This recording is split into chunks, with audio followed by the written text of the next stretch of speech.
Hello guys, welcome to the channel.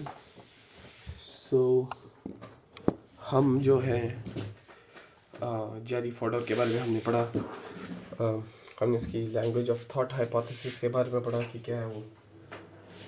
तो हम उसका अगला कॉन्सेप्ट जिसका नाम है मॉड्यूलैरिटी ऑफ माइंड, इसको स्टडी करेंगे और चीज़ें समझने की कोशिश करेंगे। आई होप आपको मज़ा आए, क्योंकि मैं तो एवरी मिनट एंजॉय कर रहा हूँ।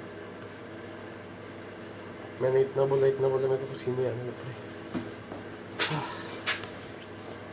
लेट्स सी, ब्रेक डाउन करेंगे हम। बुखार हो गया, कोई बात नहीं, स्ट्रगल नहीं कर रहे हैं, एंजॉय कर रहे हैं। हमेशा दिमाग में ले रहे हैं।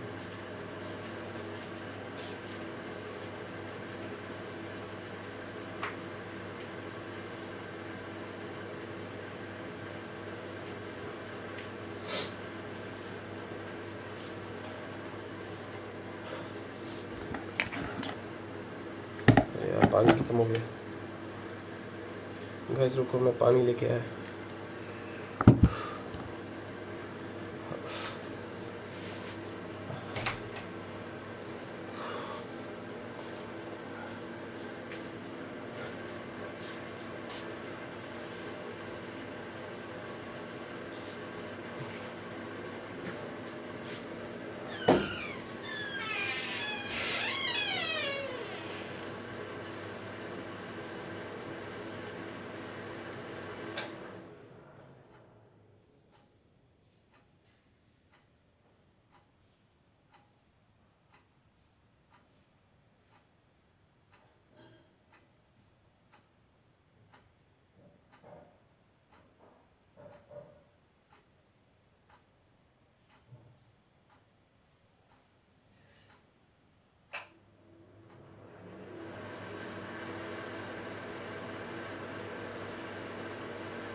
बहुत ठंड है बाहर।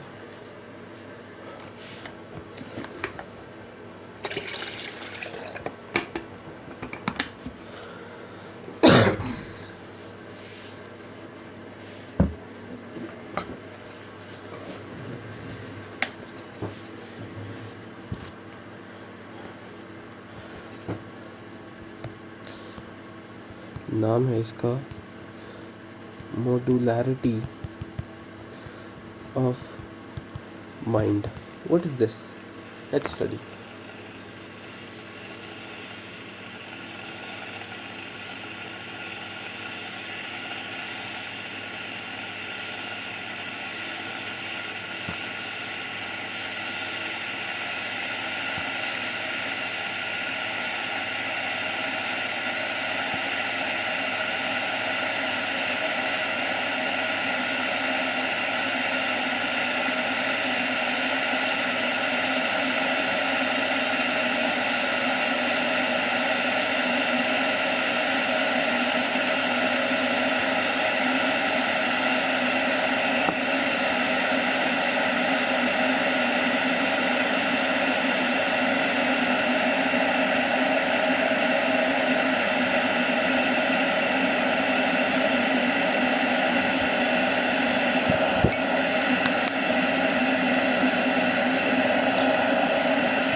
अभी गाइस मेरे आसपास ना कम से कम कोई 20 से ज़्यादा इलेक्ट्रॉनिक चीज़ें पड़ी हुई हैं।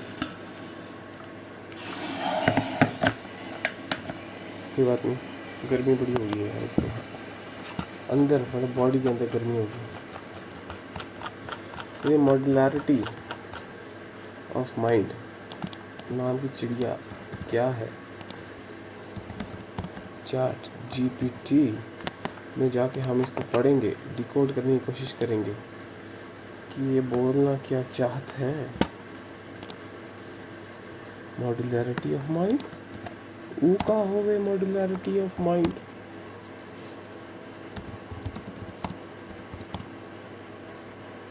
दिमाग खराब है, ई नहीं बोला जा रहा।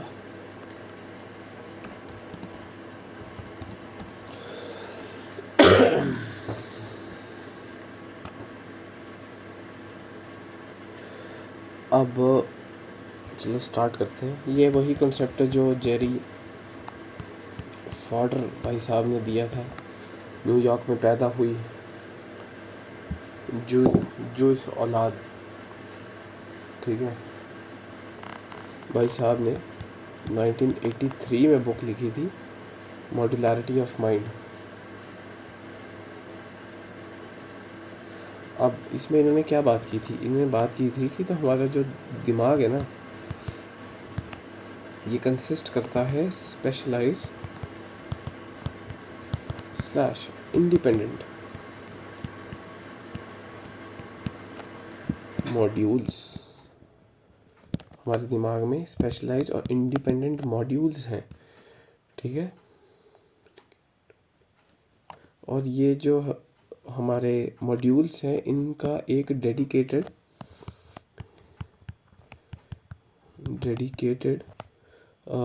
फंक्शनल कंपोनेंट है, नहीं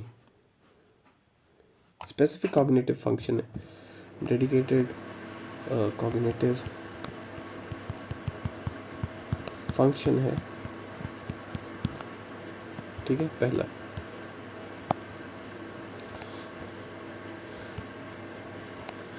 दूसरा, cognitive architecture. The mind is not a single. अब इन्हें बताया जो इसका आर्किटेक्चर कैसा है, ठीक है, कॉग्निटिव आर्किटेक्चर। अब जो मैंने बोल दिया ना वो मैंने बोल दिया, मैं शॉर्ट फॉर्म यूज़ करूँगा ताकि आपको भी इजी रहे, आपका टाइम भी बचे। कॉग्निटिव आर्किटेक्चर क्या है? The mind is not a single general purpose system but is organize into different distinct functional components. कि एक जनरलाइज पर्पस नहीं है इसका, ठीक है, जनरलाइज पर्पस नहीं है। एक इसका एक डिस्टिंक्टिव फंक्शनल है। हर एक जैसे कंपोनेंट बताया ना इसमें मॉड्यूल्स, तो इसका छोटे छोटे वो हैं, फंक्शंस हैं। नेक्स्ट कंसेप्ट ये बोलते हैं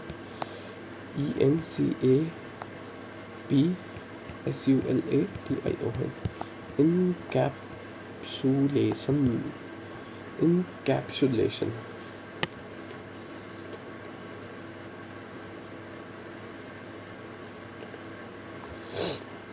ये जो अब जैसे कंपोनेंट मॉड्यूल्स बताए इन्होंने, ये इंडिपेंडेंट है और इन सब का अलग अलग फंक्शन है। और साथ साथ में ये भी बताया कि ये जो है अनअफेक्टेड है किन चीज़ से? अनअफेक्टेड है किस चीज़ से? हमारे बिलीफ से, हमारे डिज़ायर से, हमारी हाई ऑर्डर रीजनिंग से, ठीक है। नेक्स्ट इन्होंने बताया डोमेन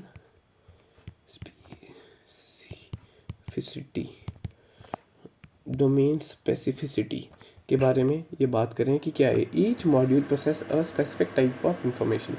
जैसे हमारे दिमाग में अलग अलग पोर्शन है तो उनका अलग अलग फंक्शन है। जैसे एक का जो टाइप ऑफ इंफॉर्मेशन वो अलग अलग, जैसे process a specific type of information. हाँ, तो ये जैसे बताया कि जो मॉड्यूल्स हैं हमारे दिमाग के अंदर, ये अलग अलग पोर्शन से रिलेटेड ये काम करते हैं। तो हर एक का ना अलग अलग काम है। जैसे एक का काम है लैंग्वेज प्रोसेस करना, ठीक है, लैंग्वेज प्रोसेस करना। एक का काम है ऑडिटरी, ठीक है, ये हमने पढ़ा हुआ पहले से। अगर आपने नहीं देखी तो मेरी एक वीडियो होगी इंट्रोडक्शन टू न्यूरो साइंस, वो आप देख सकते हो। एक का काम है विजन, ठीक है। तो इन चीज़ों के ऊपर बात करें। इंफॉर्मेशन फ्लो,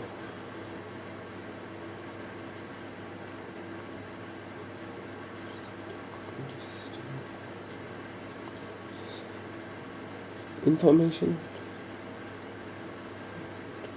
जो हमारे मॉड्यूल्स हैं ना, ये प्रोसेस करते हैं इनपुट बहुत जल्दी,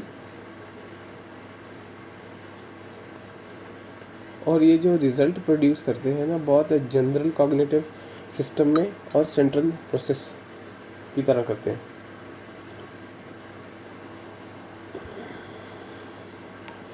और ये जो हमारी मॉड्यूल्स हमारे दिमाग में हैं, ये बाय बर्थ है और ये हार्ड वायर्ड है, मतलब घुसे हुए हैं। जैसे हमारे दिमाग है ना, तो अलग अलग पोर्शन का अलग अलग काम है, जैसे इसका लग गया, इसका लग गया, इसका लग गया, इसका लग गया, तो ये हार्ड वायर्ड है। और ब्रेन में ये हुआ थ्रू एवोल्यूशन की वजह से, ठीक है, ऑटोमेटिसिटी। और ये अनकॉन्शियसली ये सब चीज़ें होती रहती हैं बिना आपकी परमिशन से, ठीक है। स्पीड, अब ये जो है मॉड्यूल्स काफ़ी क्विक है ड्यू टू स्पेशलाइज्ड डिज़ाइन। इनका डिज़ाइन ही जैसे मैं एक पढ़ रहा था, इमोशनल ब्रेन करके एक बुक है, जेफरी करके बताया जो ऑथर है इसका। तो उस बंदे ने बताया कि जो हमारा इमोशन से कॉग्निशन में जितने न्यूरॉन्स हैं ना, वो ज़्यादा हैं एज़ कम्पेयर टू हमारे कॉग्निशन से इमोशंस के। तो ये वही बात कर रहे हैं कि हमारे दिमाग में काफ़ी ज़्यादा हाई स्पीड से काम होता है और काफ़ी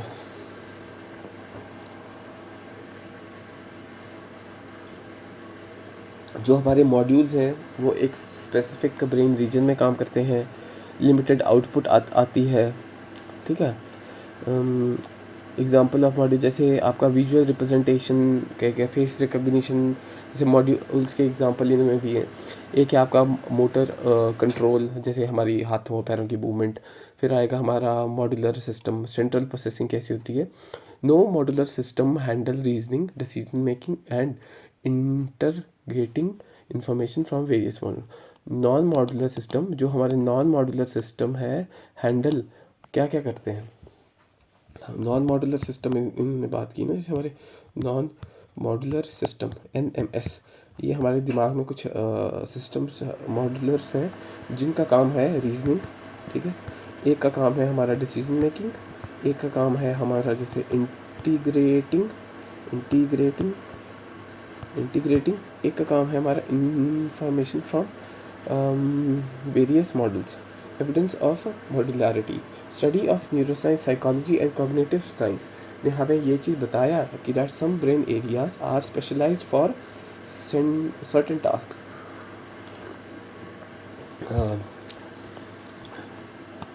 ये इसके ये इतना इम्पोर्टेंट नहीं है जो मैं पढ़ रहा हूँ, प्लास्टिसिटी,